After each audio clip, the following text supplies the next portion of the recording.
لقد من اللہ علی المؤمنین اذ بعث فیہم رسولا، بے شک یہ اللہ تعالیٰ کا احسان ہے مومنین پر کہ اس نے ان میں رسول کو بھیجا، من انفسہم، جو ان کی اپنی جانوں میں سے، یعنی اسی قریش کے قبیلے میں سے ہیں، بنو ہاشم سے، اور اسی سپیشی سے ہیں۔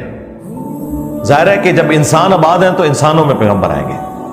سورہ بنی اسرائیل میں آیا کہ اگر زمین پر فرشتے آباد ہوتے تو ہم فرشتوں میں سے پیغمبر بناتے، اب چونکہ انسان ہے تو ظاہر انسانوں میں سے پیغمبر ہے۔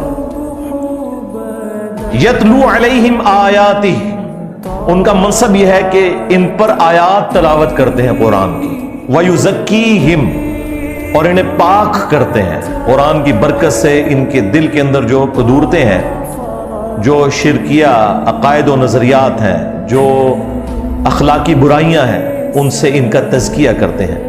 وَيُعَلِّمُهُمُ الْكِتَابَ وَالْحِكْمَةَ، اور انہیں کتاب اور حکمت کی تعلیم دیتے ہیں۔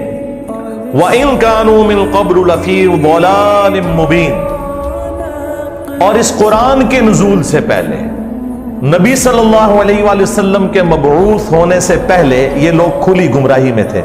کون؟ صحابہ کرام قرآن کے نزول سے پہلے کھلی گمراہی میں تھے، اور ہم لوگ قرآن آنے کے بعد بھی کھلی گمراہی میں ہیں، چونکہ قرآن حکیم سے ہم اپنا تزکیہ نہیں کرتے۔